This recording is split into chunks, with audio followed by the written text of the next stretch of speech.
Bonjour, je suis le docteur Rémi Lombard. Je suis médecin spécialiste du sommeil.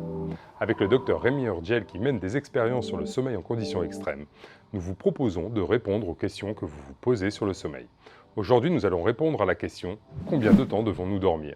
L'INSERM rapporte que les Français dorment 1h30 de moins qu'il y a 50 ans pour une durée moyenne de 7h13 par nuit. C'est bien beau, mais de combien de temps de sommeil avons-nous personnellement besoin? Notre temps de sommeil est déterminé génétiquement et strictement individuel. Ça ne sert à rien de se comparer aux voisins.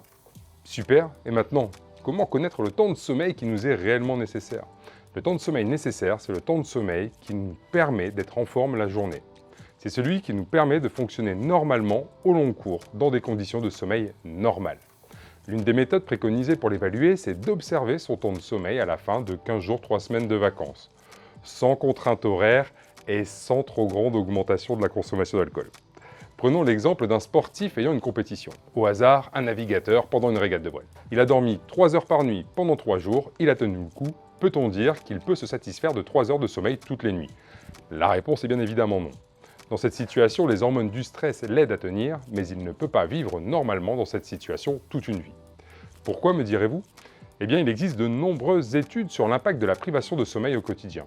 Si notre navigateur veut rester performant, il doit garder de bons réflexes pour gérer les péripéties qu'il va devoir affronter.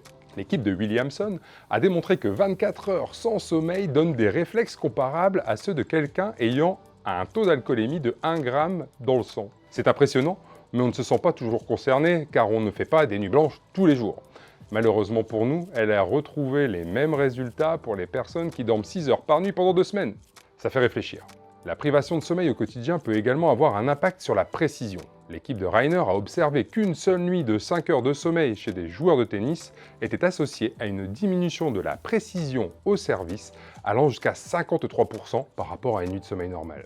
Les réflexes et la précision ne sont pas les seules composantes de la performance qui vont être impactées par le manque de sommeil. On sait également que la privation de sommeil peut être à l'origine d'une baisse des capacités d'endurance, d'une irritabilité, de fatigue et de somnolence. Or, la somnolence est à l'origine d'un accident mortel sur 3 sur l'autoroute.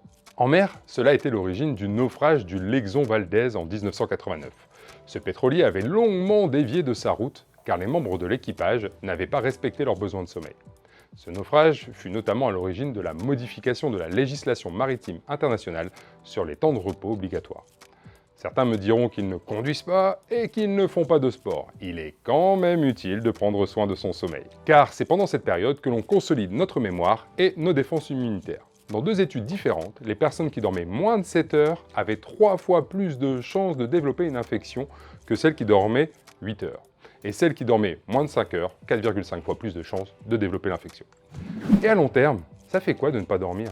Eh bien, la privation de sommeil est à l'origine d'hypertension, de diabète, d'une augmentation globale du risque cardiovasculaire. Pour les personnes qui ont du mal à perdre du poids, eh bien, sachez que moins on dort, plus on pèse lourd. Notre temps de sommeil évolue-t-il dans le temps? Le temps de sommeil moyen à l'adolescence est de 8 à 10 heures, à l'âge adulte de 7 à 9 heures. Il diminue encore pour atteindre une moyenne de 7 à 8 heures chez les personnes de plus de 65 ans. Donc notre sommeil, il est individuel et il évolue avec le temps.